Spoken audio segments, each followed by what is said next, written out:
ముందుకెళ్ళి అందరూ వెళ్ళిపోయారా? ఓరి నాయన ఈ పిల్లలు వెనకమాల జరగమనగానే వెళ్ళిపోయారు మన ఊళ్ళు. ఇదిగో నువ్వు 2 చేతుల మీద కాబట్టి ఎంతో బలంగా దూకి ఉన్నావు. అలా 2 చేతుల మీద కొంత ఇప్పుడు ఈసారి ఒక చేయి కట్టేసి ఒకే ఒక చేతి మనకి రావాలి. ఏ కాతబా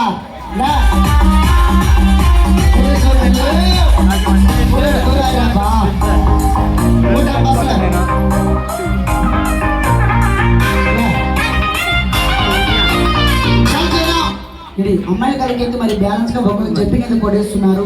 నువ్వు వచ్చే మనం డబ్బు పెడుతురా.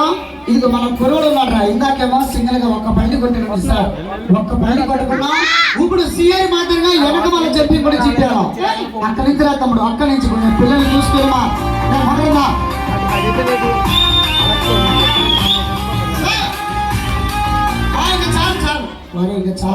విద్య మాట ఇది మా ఊరు ముందుకు బాగా వెళ్ళిపోయింది. 5 బాహుబలి చెప్పి కొట్టమంటే కూడా అలా పట్టలేదు. ఇది ఈసారి వెనక మాట్లాడాలి.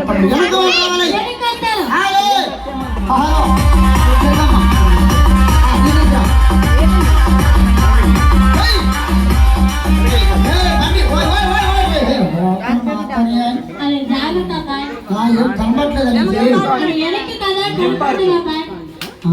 చూసుకోవాలి. మెల్లగా ఒకరు మా బేగా తినవాడా వస్తాడు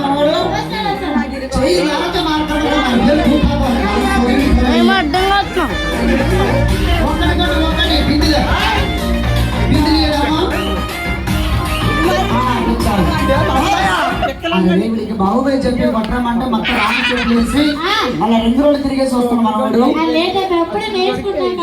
అయితే వద్దు అమ్మ చెప్తున్నట్టు ఇలా రమ్మా ఇలా బిల్లు పెట్టేసే మైదల్లో కొడుచు కానీ దూరంగా పెట్టు. బిల్లు వేస్తున్నారు ఏం చేయాలంట అదే అండి. ఇది ఇప్పుడు ఆడపిల్లలు ఎలా లేపుకొచ్చినారో లేపమంటే అలా కాదండి సార్. కింద కూర్చొని పళ్ళతో పట్టుకొని అమ్మా ఇప్పుడు ఈ అమ్మాయి ఎవరు లేపుకొచ్చినారు అలాగా నువ్వు ఆ బిందుని పళ్ళతో పైకి లేపి చెప్పాలా. వెళ్ళరాపా మరి ఒకసారి పని చెప్పిపోమ్మా.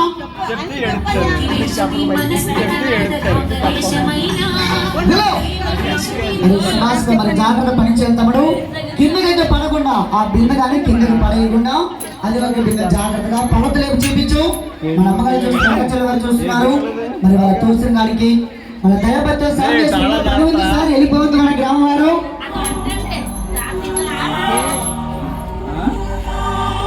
అందుకనే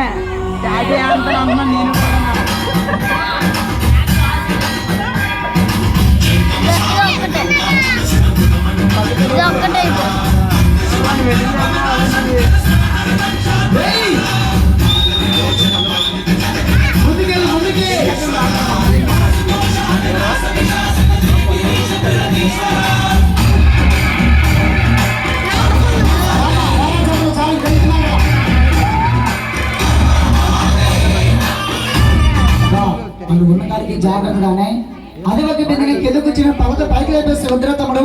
ఓ రౌండ్ కూడా తిరిగి చూపెళ్తాడు. జాగ్రత్త తిరిగి వారి కాలు నెలగబడుతున్నాయేమో.